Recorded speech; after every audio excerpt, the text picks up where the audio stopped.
하나님께서 우리에게 주신 모든 날들이 다 복된 날이지만 그러나 이 주일은 하나님께서 거룩하게 하시고 더욱 복되게 하신 그런 날이라고 했습니다. 오늘도 주님 앞에 나오신 여러분들을 환영합니다. 우리가 그리스도 안에서 교제하고 또 그리스도 안에서 춤추며 예배하는 그런 성도가 되기를 바랍니다.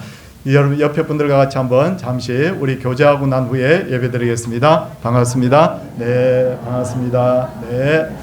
이제 경건한 마음으로 자리에서 다 일어서셔서 거룩하신 하나님을 찬양함으로 예배를 드리도록 하겠습니다.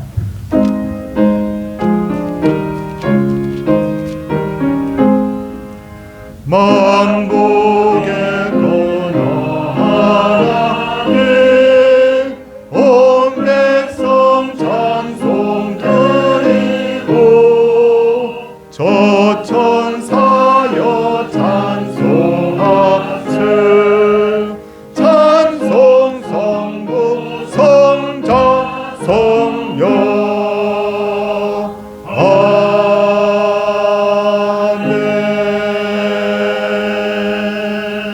착석해 주시기 바랍니다. 교도문은 10계명입니다. 제1은 너는 나 외에는 다른 신들을 내게 두지 말라.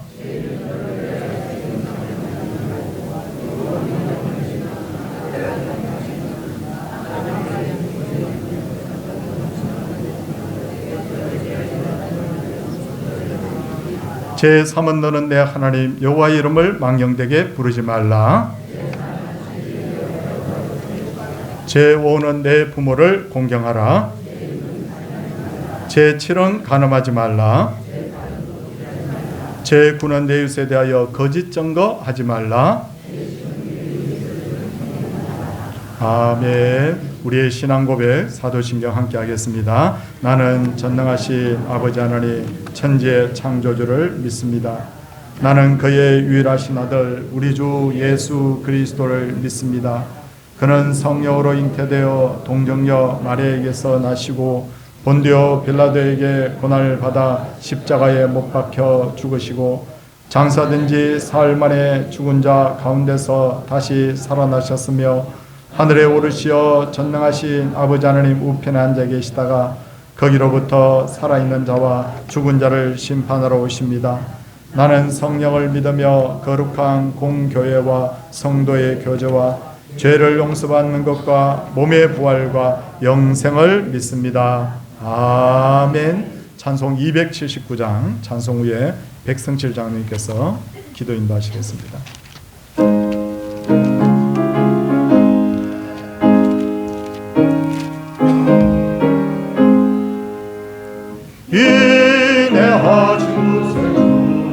인내하주세요.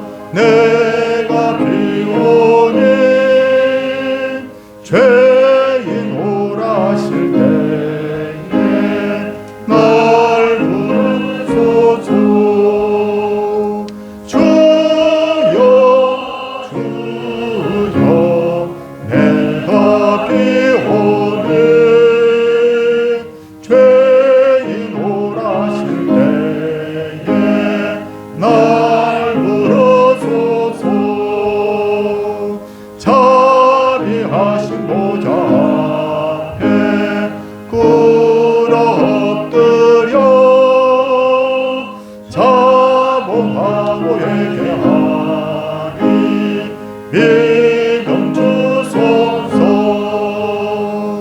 주여 주여 내가 비오니 죄인 오라실 때에 날 부르소서. 주의 본을 지하여 주께 가오니 상한 마음을 고치시고 구하소서. 주여 주여 내가 비오니 죄인 오라실 때에 날 부르소서. 큰 우리 주여 위로하소서. 우리 주와 그 신이 어디 있을까. 주여 주여 내가 비오니 죄인 오라실 때에 날 부르소서.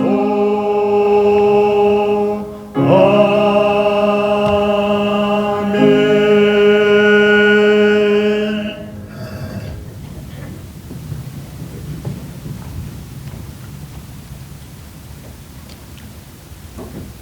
거룩하신 아버지 하나님,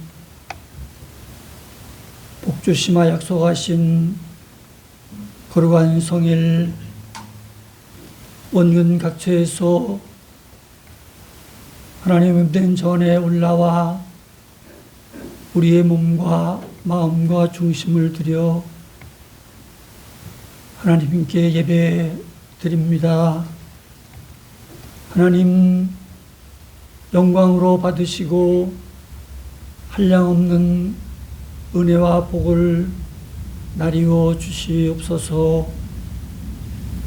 지난 한 주일여간도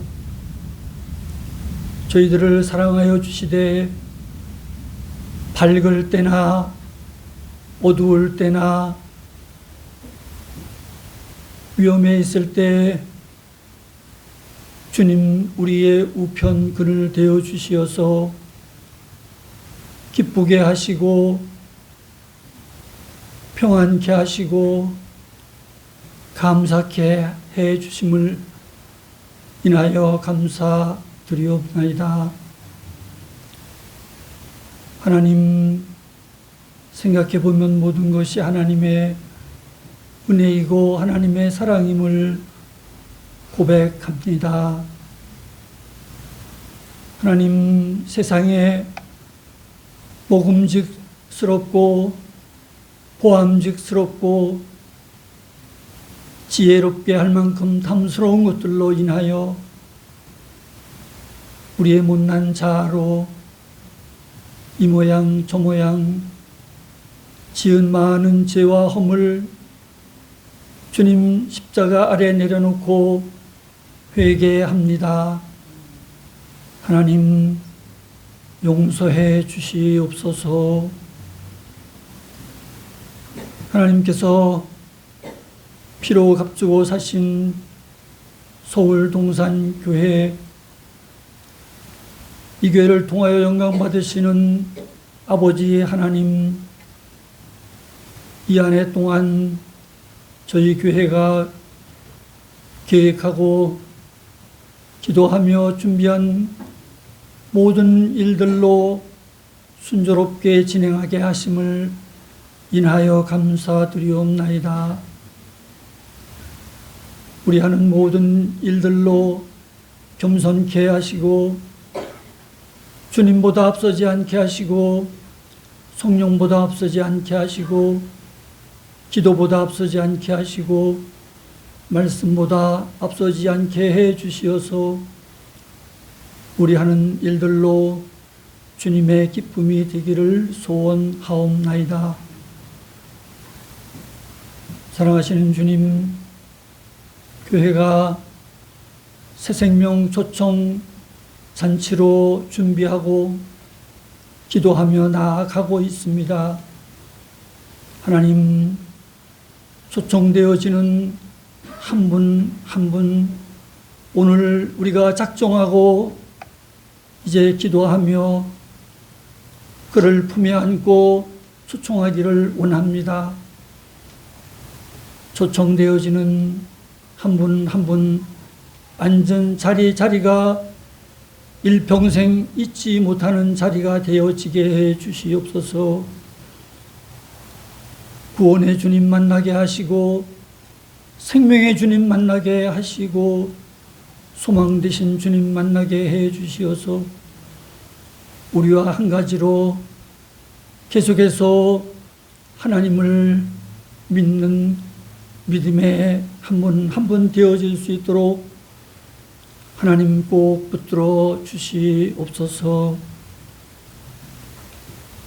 시간도 기도하옵기는 우리 진행하는 모든 일들 가운데 혹이라도 물질의 부족함으로 하나님의 일을 더디함이 없도록 사랑하시는 주님 세우시며 공급하시는 은혜로 넘치게 해 주시옵기를 기도하옵나이다. 우리 성도님들 가정마다 하나님 기도의 제목 주님 손에 올려놓고 이 한 해 동안 기도합니다.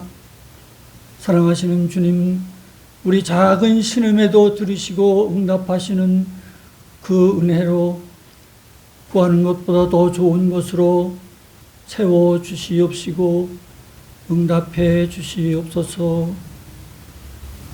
병약함으로 주님 어려움 당하고 있는 성도님 있습니다. 이 모양 저 모양 마음으로 고생하며 아버지 하나님 기도하고 있는 성도 있습니다. 하나님 위로의 주님 되어 주셔서 눈물 닦아 주시옵시고 소망의 주님 되어 주시어서 힘 주시옵시고 앞서서 일하시는 주님 바라다 보면서 주님만 꼭 붙들고 의지할 수 있게 해 주셔서 주님 나와 함께 하심을 날마다 간증케 해 주시옵기를 기도하옵나이다. 사랑하시는 주님, 저희 나라 경제와 정치 가운데도 함께 해 주시어서 앞으로 되어지는 모든 일들로 인하여서 저희 나라에 큰 힘이 되게 하시고 복이 되게 해 주시옵소서. 지금도 지구 전 곳곳에 포화의 소리가 들리고 있습니다. 전쟁도 그치게 해 주시옵시고 미움도 그치게 해 주시옵시고 다툼도 그치게 해 주시옵소서. 그래서 열방과 온 세계가 그리스도의 푸른 계절로 넘쳐나기를 소원하옵나이다. 아버지 하나님, 오늘도 사랑하는 우리 목사님 세우셔서 귀한 말씀 주실 터인데 우리의 마음 문 열게 하시고 이 말씀이 우리 마음밭에 심기어져서 한 주간 살아가는데도 좋은 힘이 되어지게 해 주셔서 말씀의 사람으로 성령의 사람으로 승리케 해 주시옵소서. 우리 할렐루야 성가대 세우셔서 온 마음 다해 하나님을 찬양하는 찬양으로 영광받아 주시옵시고 우리에게 큰 힘이 되어지게 해 주시옵소서. 이 한 주간도 우리 성도님들 한 분 한 분들마다 주님 베풀어 주시는 한량없는 은혜와 사랑을 풍성히 누리며 승리의 삶 살게 해 주시옵소서. 거룩하신 예수님의 이름 받들어 기도드리옵나이다. 아멘.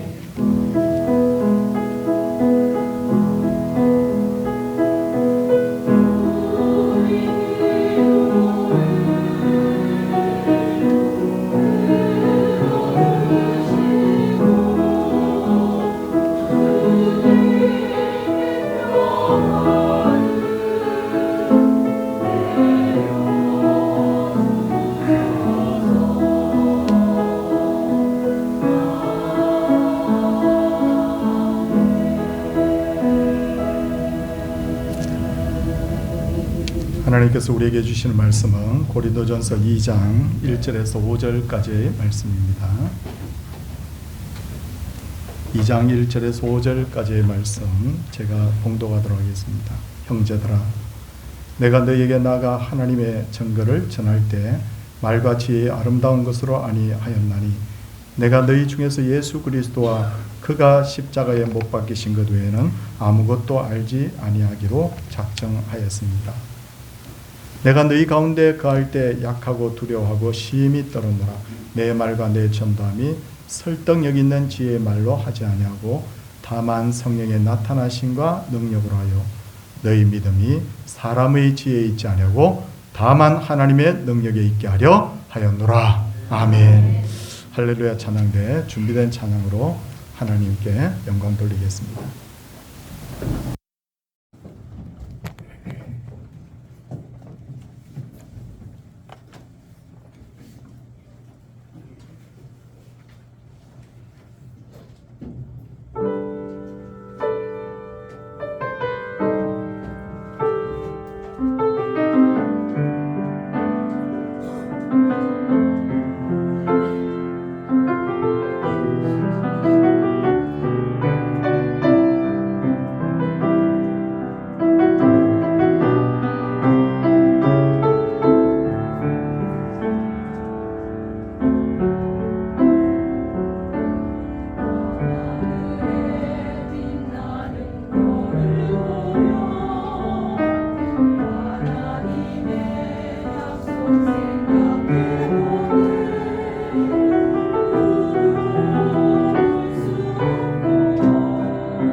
요 근래 대한민국의 국민들에게 종교에 대해서 어떻게 생각하느냐, 이렇게 기독교, 천주교, 불교, 기타 여러 가지 종교들에 대해서 어떻게 생각하느냐고 이렇게 조사를 한 결과가 발표가 되었는데, 기독교에 대한 호감도가 예전보다 많이 떨어졌다는 그런 결과가 나왔습니다.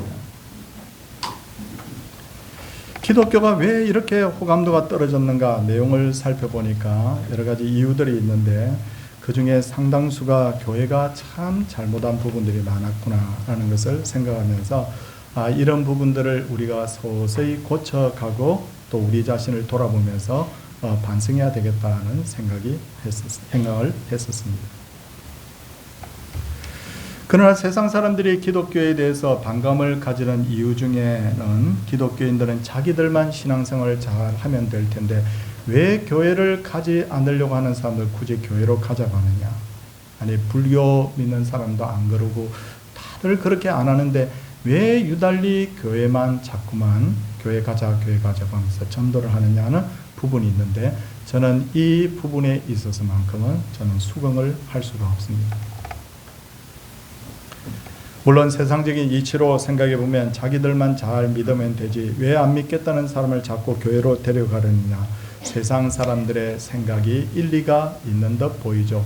저도 아주 어렸을 때 누가 자꾸 저보고 교회를 가자고 할 때 왜 저만 잘 가면 되지 왜 나보고 귀찮게 가려고 하느냐라는 생각을 했던 사람 중에 한 사람입니다.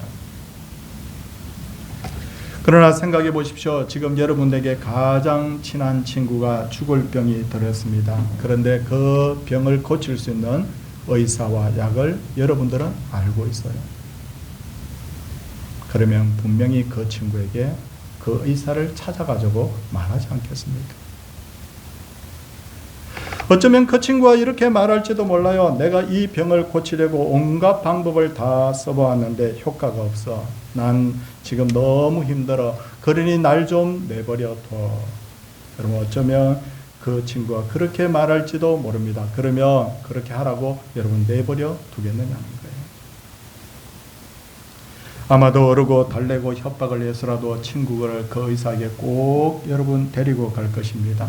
정말 그 친구는 강제로 데려가면 어쩌면 여러분들에게 욕을 할지도 모릅니다.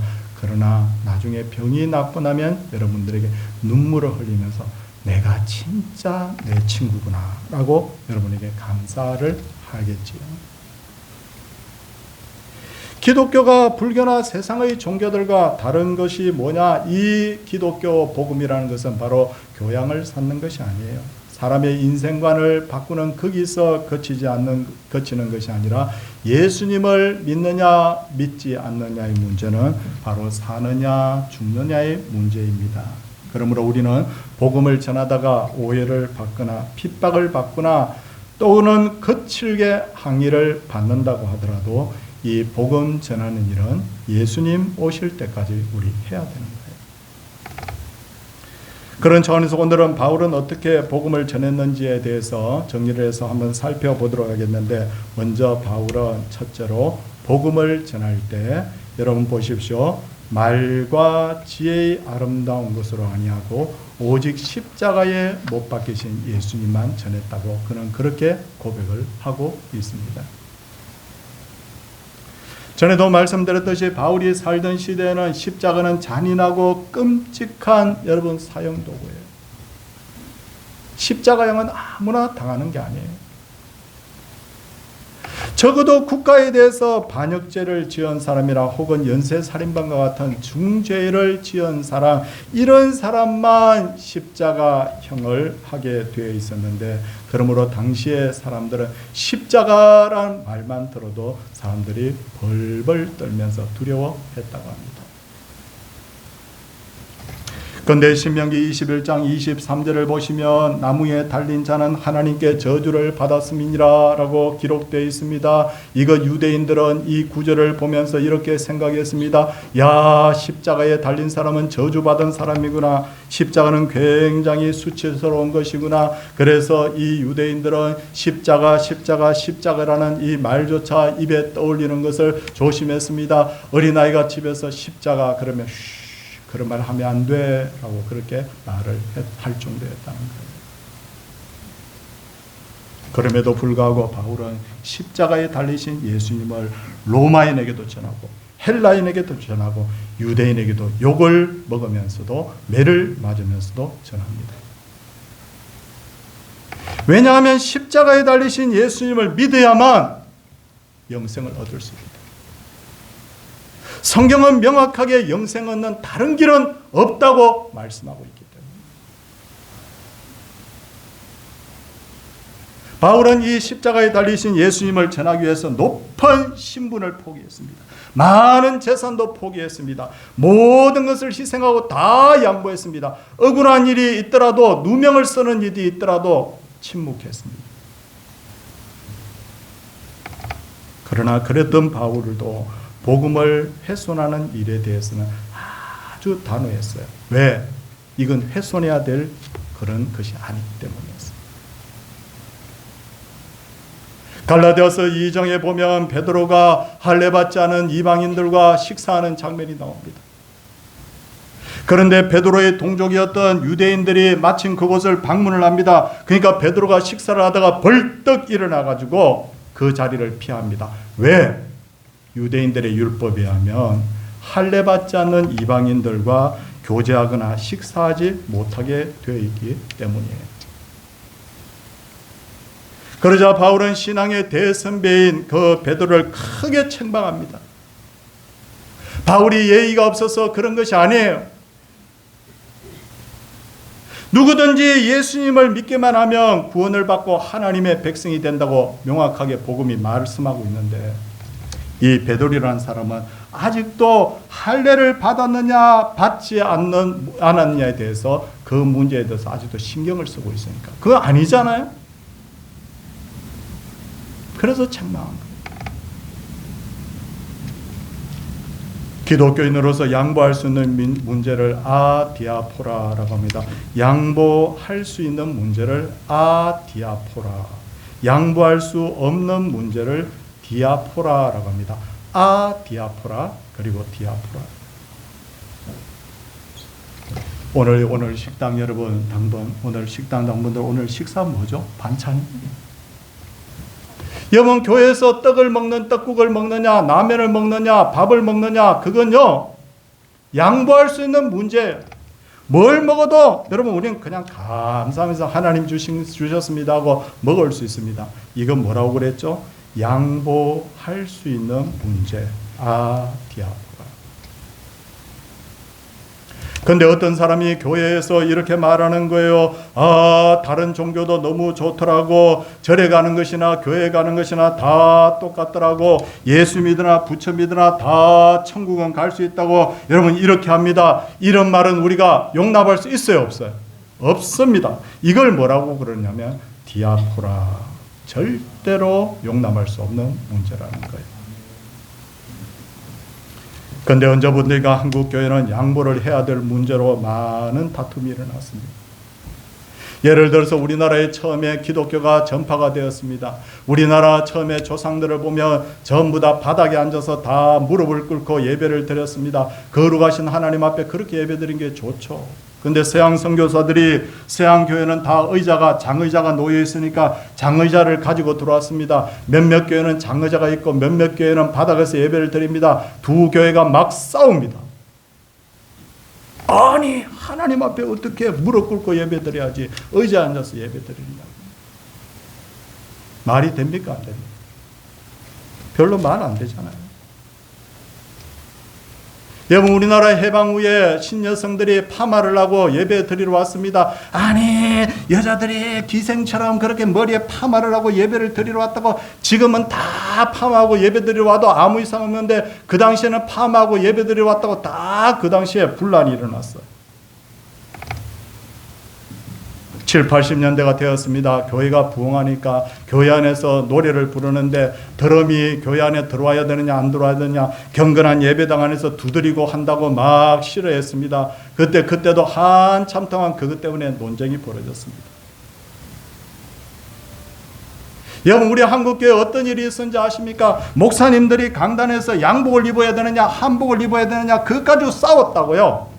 우리 민족의 고유의 정장인 한복을 입어야지. 아니 외국의 목사님들 다 양복 입는데 양복 입어야 되지. 제가 여쭙겠습니다. 한복 입어야 됩니까? 양복 입어야 됩니까? 아무 입으면 되지. 아무거나. 그죠? 여러분 너무 그렇다고 해가지고 막 세상에서 반바지 입고 막 그렇게 하면 안 되겠지만 한복도 우리의 정장이고 양복도 정장이니까 잘 갖추어서 입으면 되잖아요. 맞죠? 그 다음 어떤 일이 있었는지 아세요? 교회당 이 강단에 올라올 때 신을 벗고 올라야 되느냐 신을 신고 올라와야 되느냐 그거 가지고 막 교회들이 막 다툽니다. 요즘 서울 시내 큰 교회들 가보면 그냥 신 신고 그대로 강대상에 올라가는 교회 많잖아요. 그런데 이렇게 말합니다. 아니 하나님 앞에 서는데 아니 거룩하신 하나님 앞에서 말씀 전하면서 어떻게 신을 신고 하느냐 그랬더니 어떤 목사님이 그렇게 해요. 그러면 하나님 앞에 예배드리는 전부 성도도 다 신 벗어야지. 목사만 하나님 앞에 예배드리는 게 아니라 성도들도 예배드리니까. 성도님들 뭘 말하고 있는 거예요? 이런 문제는 그때 그 시대의 어떤 문화에 맞게 하면 되죠. 사실은. 저는 서울동산교회가 신을 벗고 이렇게 예배드리는 오랜 이 전통과 문화를 가지고 있기 때문에 저는 그 문화를 존중해서 신을 벗고 이렇게 예배드리는데 여러분 이것도 참 좋아요. 그렇죠?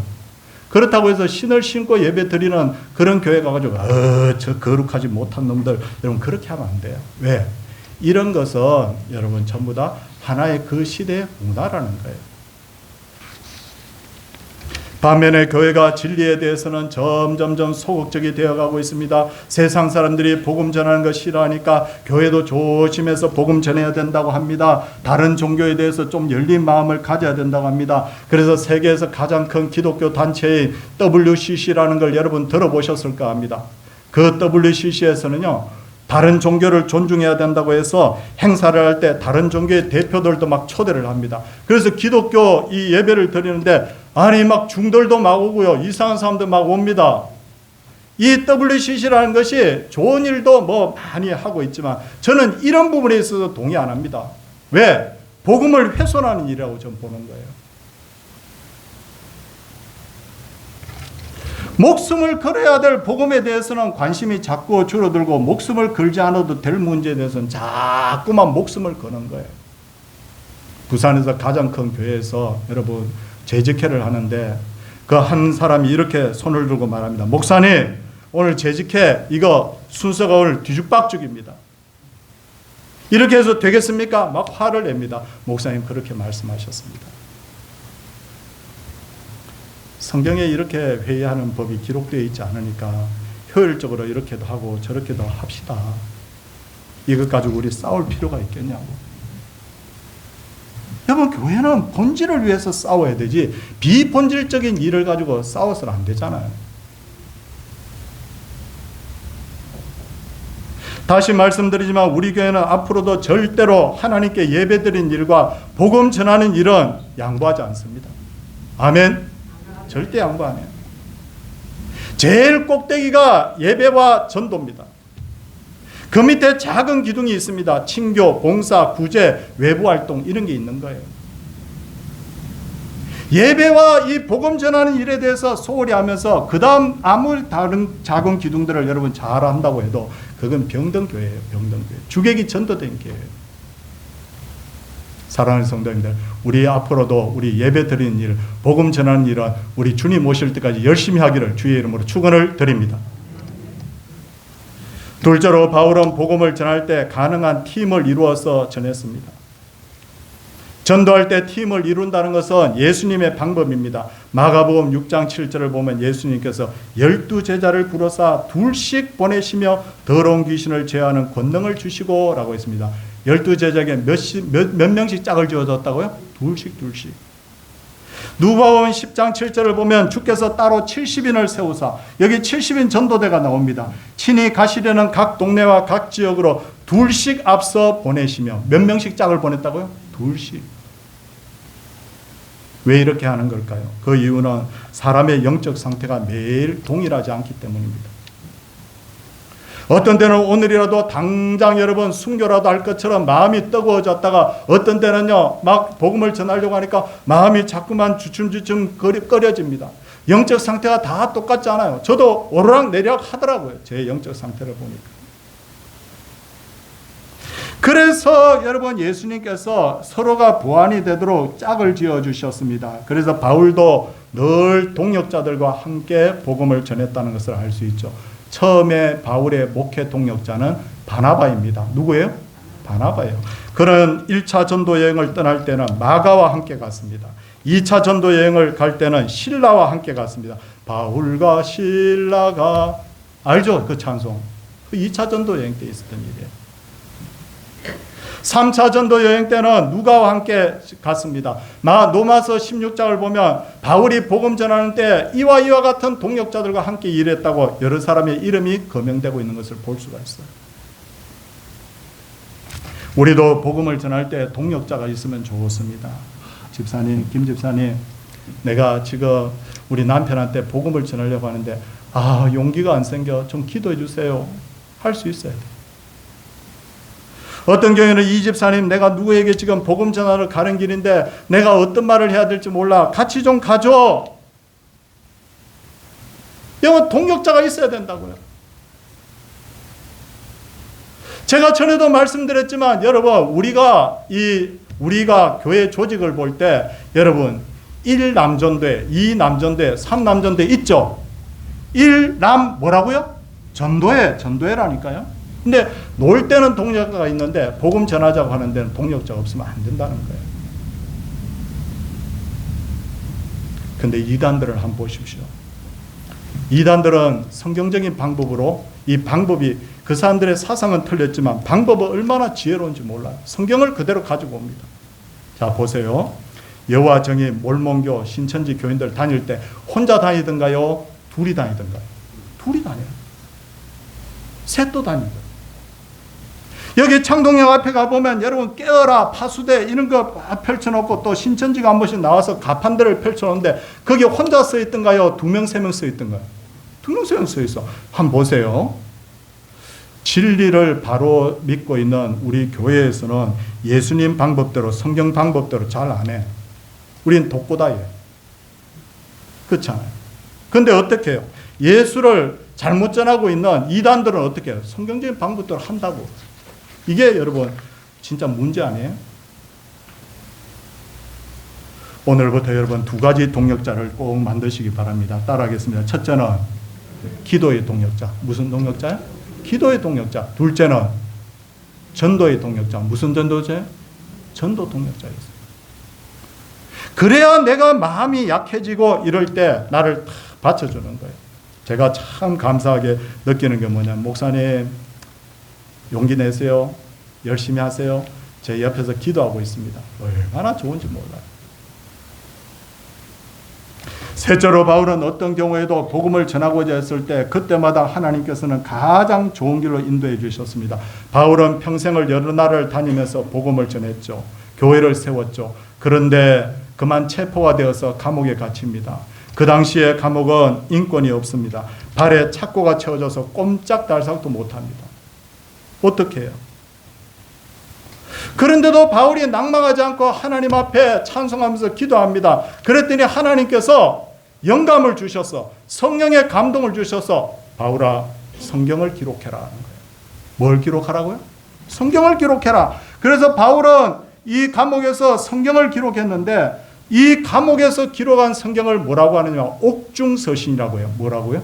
옥중서신이라고 한다고요. 에베소서, 빌립보서, 골로새서, 빌레몬서, 이 성경들은 모두 뭐냐면 감옥에서 쓴 성경이에요.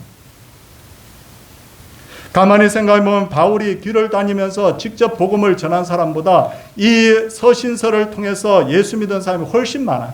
왜냐하면 지금은 바울이 길에 다니면서 복음 안 전하잖아. 천국에 있으니까. 그런데도 바울이 쓴 이 옥중서신을 읽고 예수 믿는 사람이 지금도 많이 생기고 있잖아. 그러니 바울이 생각해보면 감옥에 들어간 것도 얼마나 은혜인지. 그뿐 아니라 바울은 감옥에 갇혔어도 간수와 죄수들에게 복음을 전합니다. 면회 오는 사람들에게도 복음을 전합니다. 로마 감옥에서 바울에게 이 복음을 들었던 간수들은 엘리트들이었다고 그래요. 그래 가서 가족들에게 복음 전하고 또 친지들에게 복음 전합니다. 그 결과 로마는 250년 후에 기독교 국가가 되는 거예요. 그런 차원에서 감옥에 갇힌 것도 은혜였고 감옥에 갇힌 것도 하나님의 섭리였던 거예요.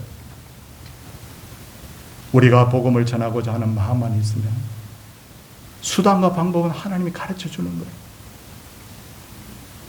꼭 말로만 전하지 않아도 편지를 통해서도 전할 수 있고 선물을 통해서도 전할 수 있고 어떤 분은 고난 중에서 그렇게 평생을 예수님을 안 믿다가 어머니의 기도가 생각나서 예수 믿었다는 분이 있습니다. 한국의 최고의 교회를 목회했던 목사님 중에 한 분은요, 병을 얻어서 젊었을 때 막 방황하고 있는데 추운 겨울이었는데 갈 데가 없어서 막 헤매다가 죽을까 살까 하고 그런 중에 갑자기 저기 건물 한 채에 불이 켜져 있더라는 거예요. 그게 교회였대. 가까이 다가가 봤더니 교회 안에서 사람들이 찬송을 부르고 있는데 젊은이들이 막 깔깔거리면서 찬송을 막 부르고 있는데 그게 자기도 모르는 사이에 쑥 빨려 들어갔다는 거예요. 그게 뭐냐면 성탄절 행사를 준비하고 있었던 거예요. 그것이 계기가 돼서 자기는 예수를 믿게 되었다. 가족들과 친지들, 특히나 배우자와 자녀들에게 복음 전하는 거 쉽지 않아요. 근데 복음을 전하고자 하는 마음을 가지고 있으면 하나님께서 기회를 주신다고요. 방법을 가르쳐 주신다고요. 근데 마음이 없으면 어떤 것도 하나님께서 가르쳐 주시지 않아요. 여러분, 지금부터 우리가 복음 전하고자 하는 마음이 있으면 하나님께서 방법을 가르쳐 주실 때 그것이 성령의 음성인 줄 알고 여러분 그대로 순종할 수 있기를 바랍니다. 넷째로 바울은 자신의 재능을 10분 활용해서 복음을 전했습니다. 유대인들은 예로부터 나라를 잃고 세계를 떠돌던 민족이었습니다. 유대인의 시작은 출애굽에서부터 시작되죠. 그때도 여러분 400년 이상을 여러분 애굽에 노예 생활을 했지 않습니까? 다윗과 솔로몬 시대가 끝나고 왕조 시대가 끝났을 때 바벨론에 의해서 유대는 나라가 망합니다. 이스라엘은 나라가 망합니다. 이것이 바벨론 유수입니다. 바로 포로로 끌려갔습니다. 그래서 세계 곳곳으로 계속해서 흩어졌는데 나라를 되찾지 못하고 일시적으로 되찾았지만 계속해서 세계를 떠돌다 보니까 흩어졌다는 말을 뭐라고 하느냐, 디아스포라라고 합니다. 뭐라고 한다고요? 디아스포라라고 하는 거예요. 세계를 유랑하던 유대인들은 집이나 땅을 소유할 수가 없었습니다. 왜냐하면 설사 소유한다고 하더라도 지배자들이, 정복자들이 다 빼앗아가 버리니까. 어떻게 하죠? 그래서 유대인들은 절대 빼앗아 갈 수 없는 세 가지를 준비합니다. 잘 들어보십시오. 첫째는 보석. 뭐예요? 보석. 다이아몬드. 이런 거 있잖아요. 그 당시에 다이아몬드 뭐 그렇게 유행 안 했겠죠. 금 이런 거 있잖아요. 루비, 사파이어 이런 거 있잖아요. 이런 거 잘 조그마한 거지만 주머니에 쏙 비밀리에 이렇게 넣어 다니면 빼앗아가기 힘들잖아요. 이것이 유래가 되어서 지금 세계 모든 다이아몬드 시장이나 보석 시장은 누가 장악하고 있느냐면 유대인들이 장악하고 있어요. 유대인들이 수요와 공급을 다 조절합니다. 가격이 떨어질 것 같으면 공급을 좀 줄이고 누가 합니까? 유대인들이에요. 자, 뭘 가지고 다녔다고요? 보석. 자, 두 번째, 지식. 뭘 가지고 있어? 지식. 유대인들이 이렇게 말합니다. 손에 있는 것은 누구든지 빼앗아갈 수 있지만 머릿속에 있는 것은 빼앗아갈 수 없다. 그래서 유대인들은 자녀들 교육 철저하게 시켰습니다. 그 결과 유대인들은 세계에서 가장 우수한 민족이 되었던 거예요. 세 번째는 뭘 가지고 다녔느냐면 적시로 언제든지 먹고 살 수 있는 한 가지 기술. 뭐예요? 기술이에요. 그래서 구두 만드는 거, 빵 만드는 거, 세탁하는 기술 이런 거 여러분 다 가르쳤어요. 바울은 굉장히 부자 집안이었어요. 뭘 알 수 있느냐? 본래 부자였다고 하기도 했고요. 다소라는 곳에서 태어났지만 예루살렘까지 유학을 와서 가말리엘 문화에서 공부를 했던 엘리트예요. 엄청 잘 살았어요. 그런데도 바울의 부모는 바울에게 천막 만드는 기술을 익히게 했습니다. 이것을 영어로 텐트 메이커라고 그러죠. 천막 만드는 기술. 자, 그런데 이걸 바울이 나중에 활용을 합니다. 첫째는 사도행전 18장을 보면 바울이 고린도에서 아굴라라는 사람을 만납니다. 성도님들, 브리스길라와 아굴라 들어보셨어요? 그 아굴라예요, 바로. 그 아굴라를 만났더니 성경이 뭐라고 되어 있냐면 나하고 업이 같다고 그랬어요. 그 사람도 뭐 하는 사람이야? 유대인인데 천막 만드는 기술이 있었던 거예요. 마음이 통합니다. 천막도 만들고 교제하다 보니 그 사람도 신실하게 예수 믿는 사람이 되어서 두 사람이 같이 복음을 전하는 거죠. 또 하나, 바울은 성교비와 생활비가 부족했을 때는 천막 만드는 것을 통해서 돈을 벌었죠. 어떤 분은 이렇게 말합니다. 바울은 이 자기가 생활비와 전도비를 버는 걸 자비랑 선교사라 그러거든요. 바울은 천막 만들어 가지고 생활비, 전도비 다, 성교비 다 했는데, 아니요, 성경은 그렇게 안 돼 있고요. 성경에 보니까 너희들이 성교비 보내줘서 고맙다 이런 것들이 다 나와요. 여러 교회들이 바울의 성교비를 도왔어요. 근데 어떤 경우에는 너무 사람들하고 연락이 끊어져서 성교비, 생활비가 도착하지 않을 때는 바울은 이 부모가 가르쳐준 천막 만드는 기술을 가지고 그걸 해결했다고요. 우리나라 말에 유유상종이라는 말이 있습니다. 유유상종 들어보셨죠? 무슨 말입니까? 쉬운 말로 끼리끼리 어울린다는 거예요. 실제로 전도를 해보면 시장에서 일하는 분들은 시장에서 일하는 분들께 말 잘 통합니다. 그렇죠? 여기에 오늘 20대 30대 젊은이들이 있습니까? 가가지고 오늘부터 경로당에 가가지고 어르신 같이 예수 믿읍시다. 말이 잘 안 통하잖아요. 근데 어르신들끼리는 또 말 잘 통해요. 젊은이들은 젊은이들끼리 말 잘 통해요. 여기 연세 드신 분들이 대학교에 가가지고 대학에 가가지고 여러분 예수 믿읍시다. 잘 안 통하잖아요. 그러니까 젊은이들은 젊은이들, 연세 드신 분들 이렇게 모이는데 제가 가만히 보니까 서울 시내에 법조인들이 많이 모이는 교회가 있어요. 그 왜 그렇게 했어요? 판사, 검사, 변호사들끼리 자기들끼리 말이 잘 통하는 거예요. 또 우리 한국에는 연예인 교회도 있어요. 들어보셨어요? 그 연예인 교회들 가면 왜 그러냐면 우리가 가가지고 연예인들한테 사인 한 장 받기도 힘든데 자기들끼리는 말 잘 통하니까 예수 믿자. 그렇게 하는 거예요. 그래서 연예인 교회가 생기는 거예요. 전도 대상자는 여러분들이 일하는 바로 현장에 있다는 거예요. 여러분들과 같이 일을 하는 분들, 공감대가 형성된 분들, 말이 통하는 분에게 먼저 전도하는 거예요. 내 주위에 아직도 예수 안 믿는 사람이 너무 많은데도 불구하고 내가 다른 거 이게 아니에요. 예수님 말씀하셨습니다. 오직 성령이 너희에게 임하시면 너희가 권능을 받고 예루살렘과 온 유대와 사마리아 땅끝까지 이르러 내 증인이 되라. 무슨 말입니까? 예루살렘 가까운 데부터 복음 전하라. 그 말이에요. 다섯째로 바울은 목표를 정해놓고 집중적으로 복음을 전했습니다. 예수님께서는 베드로에게 이렇게 말합니다. 이제부터 내가 사람을 낚는 뭐가 되겠다? 어부가 될 것이다. 사람을 낚는 어부. 자, 물고기를 잡으려면 산에 가야 됩니까? 바다나 강에 가야 됩니까? 바다나 강에 들어가야 되죠. 사람을 잡으려고 하면 어디로 가야 되겠어요? 사람이 많이 모인 곳으로 가야 됩니다. 그래서 바울은 전도를 했던 것을 지도에 표시를 해보면 사람 많이 모이는 곳만 찾아다닙니다. 그래서 그 당시에 정치적으로, 군사적으로, 상업적으로 아주 흥했던 그런 유명한 도시들을 다 찾아다닙니다. 권투를 보면, 여러분 권투 아세요? 권투를 보면요, 이렇게 딱 가까이 접근해가지고 탁탁 때리는 사람이 있고, 아웃복서가 있습니다. 주위를 뱅뱅 돌면서 때리다가 한 방에 보내버리는 선수가 있거든요. 바울은 옆에 있는 도시들 하나하나 복음 전하다가 마지막에 이렇게 말합니다. 내가 로마도 보아야 하리라. 로마가 뭐예요? 바울 시대 세계의 심장이에요. 제일 큰 도시예요. 거기 가서 내가 원펀치 마지막에 내가 복음 전하겠다. 주님, 나 로마에 보내주세요. 거기 황금의장입니다, 주님. 그때 주님께서, 야, 너 돈 있냐? 돈 없어요, 주님. 거기까지 가는데 너 위험하지 않느냐? 맞아요, 주님. 저 혼자 갈래 좀 위험해요. 잘 됐구나. 내가 방법 가르쳐 줄게. 어떻게 해요? 체포가 돼가지고 압송이 되잖아, 압송. 국가에서 배 타고 가는데 배 비용 국가에서 다 지불해가지고요. 거기다가 자기를 도망 못 가도록 지키게 군인들까지 다 붙여줘가지고요. 그래서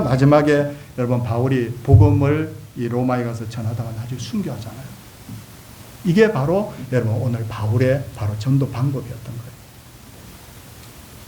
자, 성도님들, 우리 마무리하는 의미에서 한번 우리 따라가 보겠습니다. 바울은 지혜의 말로 했습니까? 아니면 십자가만 전했습니까? 십자가만 전했습니다. 바울은 둘씩 어떻게 팀을 이루어서 했습니다. 맞아요? 바울은 어떻게 했어요? 자기가 가진 기술을 10분 활용했잖아요. 맞습니까? 바울은 또 어떻게 했습니까? 여러분 기억이 나십니까? 바울은 보니까 오늘 여러분 여기에 보니까 뭐라고 되어 있습니까? 저기 보니까 자기들하고 잘 어울릴 수 있는 사람부터 전도를 합니다. 그리고 그 점을 찾아서 사람이 많이 모인 곳에 가서 여러분 거기서부터 전도하고. 성경을 보면 하나님의 마지막 뜻이 있습니다. 기대가 있습니다. 그게 뭐냐면 이런 겁니다. 한 사람도 멸망하지 않고 구원받는 것. 그리고 모든 무릎으로 하여금 다 무릎 꿇고 하나님 앞에 예배하게 하는 것. 우리의 예루살렘은 여러분의 가정이라고 저는 생각합니다. 유대는 어디냐면 여러분들의 친지나 친구들이라고 저는 생각해요. 사마리아는 어디냐면 바로 여러분들의 이웃과 이 대한민국과 서울이라고 저는 생각해요. 땅끝은 어디냐면 열방과 각 민족이라고 저는 생각해요. 목사님 전도잔치를 맨날 하고 있는데 이 결과가 뭐 그렇다고 썩 좋은 것도 아닌데 왜 자꾸 하자고 그러세요? 전 할 겁니다. 왜? 교회가 해야 될 제일 중요한 일 두 가지예요. 첫째는 예배, 두 번째는 전도예요. 이거 언제까지 할까요? 주님 오실 때까지. 사랑하는 성도님들, 우리 결과는 주님께 맡기고 여러분 주님께서 원하시는 방법대로 우리 복음을 위해서 하시기를 바랍니다. 어떤 분은 그렇게 말해요. 우리 애들은 그렇게 설득을 해도 안 믿는다고. 다 비슷합니다. 그러나 낙심하지 마시고 우리의 마음에 소원이 있다고 하면 하나님께서 반드시 붙여주실 것이고 방법도 가르쳐 주실 줄 믿고 우리가 복음을 위해서 사는 온 힘을 다해서 복음을 전하는 동산의 귀한 가족들 다 되시기를 주님의 이름으로 소원을 드립니다. 함께 우리 찬송하기 전에 우리 전도 대상자 카드 함께 작성하기를 원합니다. 네, 저도 오늘 작성 카드를 해왔는데 왼쪽은 개인 소장용이고 오른쪽은 교회 제출용이거든요. 지금 기록하시기 바랍니다. 기록하시는데 저도 제 이름 기록했고요. 전도 대상자 기록했습니다. 제가 전도 대상자가 있어서 이분하고 제가 밥을 몇 번이나 같이 먹고 그렇게 하는데 이제 자꾸 이제 조금씩 부담이 되나 봐요. 부담이 되면서 이제 제가 연락하면 연락이 좀 빨리 연락이 안 오고 이렇게 하는데 그래도 저는 복음 전할 겁니다. 자, 이제 다 작성해 주시기 바랍니다. 목사님 이거 7번까지밖에 없는데 이거 칸이 너무 적습니다 하는 분은 한 장 더 하셔도 돼요. 자, 지금 작성하시고 우리 앞에 우리 세 분 앞으로 모시도록 하겠습니다. 수정되실 분 세 분 앞으로 나와주시기 바랍니다.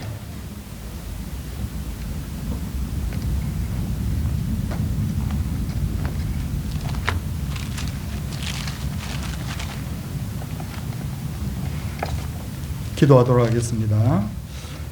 사랑이 많으신 아버지 하나님, 주님 오실 때까지 교회는 예배 드리는 일과 복음 전하는 일은 결코 소홀히 할 수 없습니다.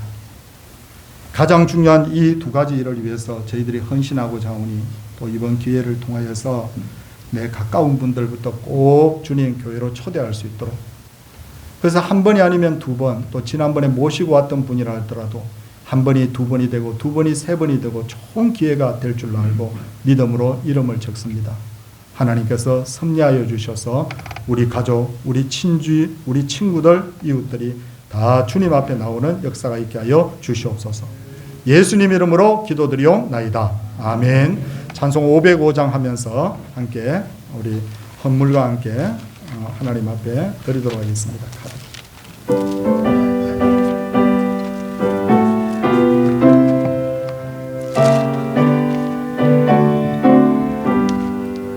온 세상 위하여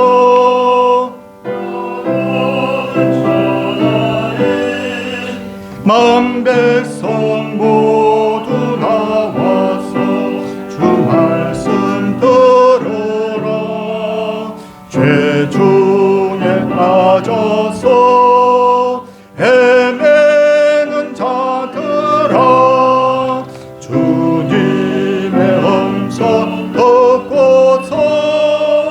너 구원받으라.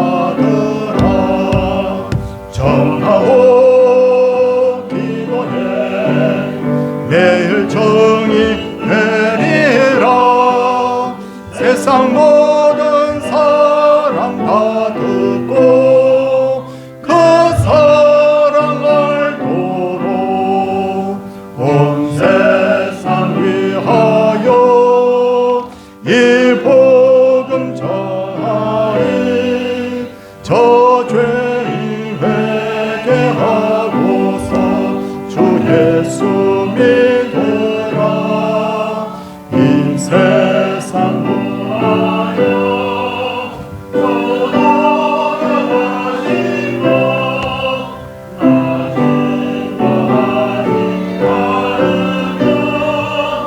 그 사랑 모르리. 정하오 기도해 매일 정인 되리라. 세상 모든 사람 다 듣고 그 사랑 알도록 온 세상 위하여 주 은혜 임하니. 주 예수 이름 힘입어 이 복음 전하자. 먼 곳에 나가서 전하지 못해도 나 어느 곳에 있던지 늘 기도 힘쓰리. 전하오 기도해 매일 정이 되리라. 세상 모든 사람 다 듣고 그 사랑 알도록. 하나님 아버지 은혜 주셔서 살게 하시니 감사합니다. 저희 영혼을 지켜 구원하시며 주께서 주께 주님께 피하오니 환난에서 속량하시고 보호하심을 받는 유월 되게 하옵소서. 하나님 아버지 감사합니다. 아들들의 마음을 움직이는 아버지, 저희 전도의 강명나들이 은혜 가운데 잘 다녀오게 하심을 감사드립니다. 형통의 삶으로 인도하여 주옵소서.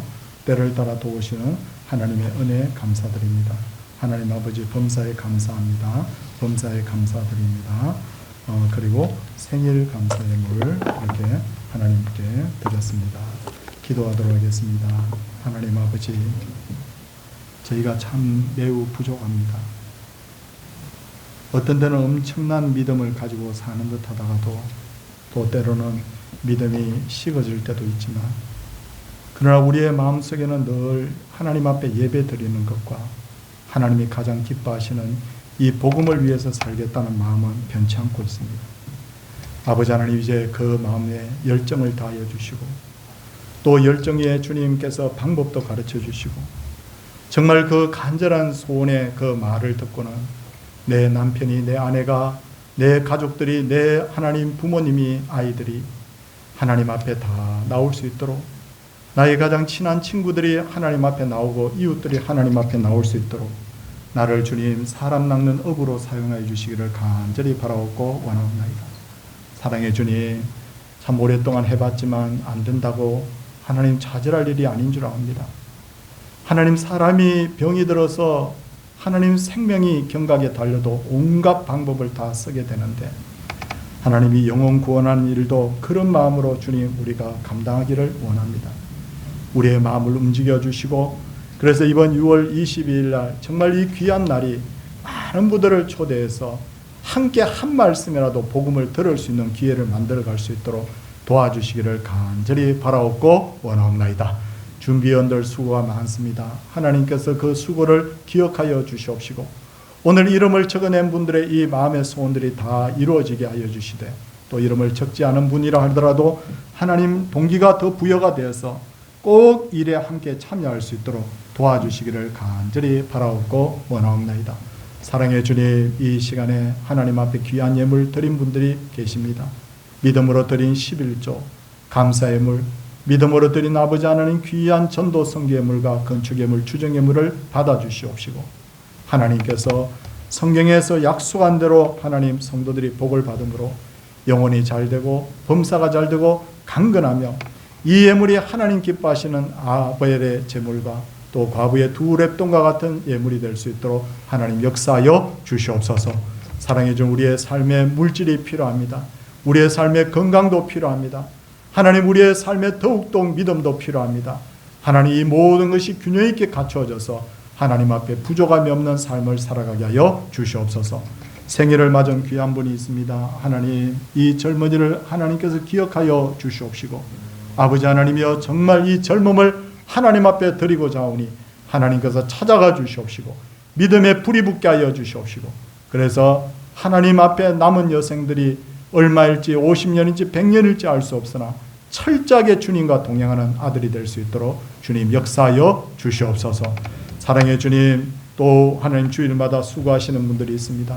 우리 교회 하나님이여 이렇게 찬양대로 수고하시는 분들, 교사로 수고하시는 분들, 각 부서에서 수고하는 분들, 안내로 수고하는 분들, 식당에서 수고하는 분들, 많은 또 구역과 또 전도에서 수고하시는 분들이 있습니다. 그 수고를 기억하여 주시고 하나님 앞에 드린 모든 그 수고가 하나님께 헛되지 않음을 기억하고 상받는 귀한 종들이 되게 하여 주시옵소서. 6월 3일 이제 열흘만 있으면 이 나라의 대통령을 세우게 됩니다. 하나님께서 원하시는 분, 이 나라를 긍휼히 여기며 이 나라를 옳은 길로 잘 이끌어갈 수 있는 그런 하나님을 경외하는 백성들을 사랑하는 그런 대통령이 선출될 수 있도록 주여 도와주시옵소서.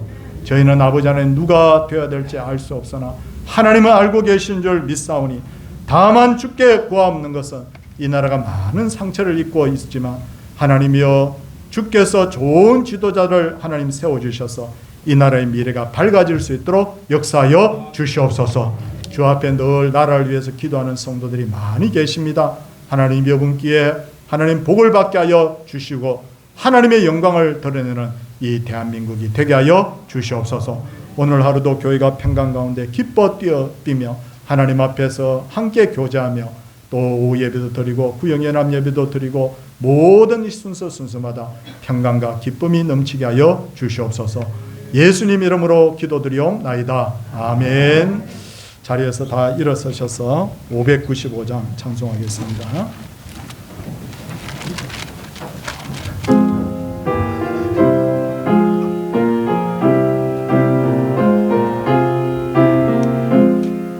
나 맡은 본분은 그 주를 높이고 무경험 구원 얻도록 잘 인도함이라. 나 항상 깨어서 늘 기도드리며 내 믿음 변치 않도록 날 도와주소서. 아멘.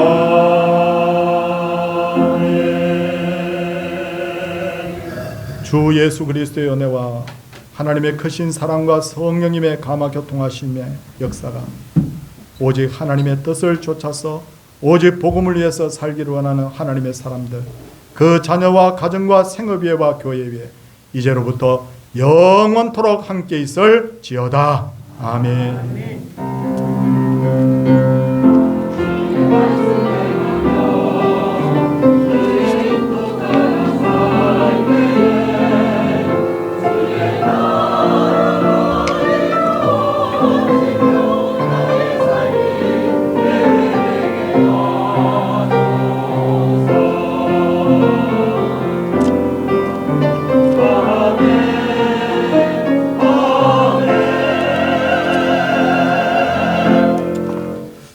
착석하십시오. 광고 드리도록 하겠습니다. 오늘 3부 예배 구역연합 예배고요. 성북 1구역. 요즘 특송을 준비를 잘 해주시는데 이 구역도 잘 부탁을 드리겠습니다. 다음 주는 성북 2구역입니다. 새생명 전도잔치 광고입니다. 첫째는 우리 오늘 작정해 주셨는데 여러분 다 해주세요. 다 예배 시간에 하지 않은 분들도 다 해주세요.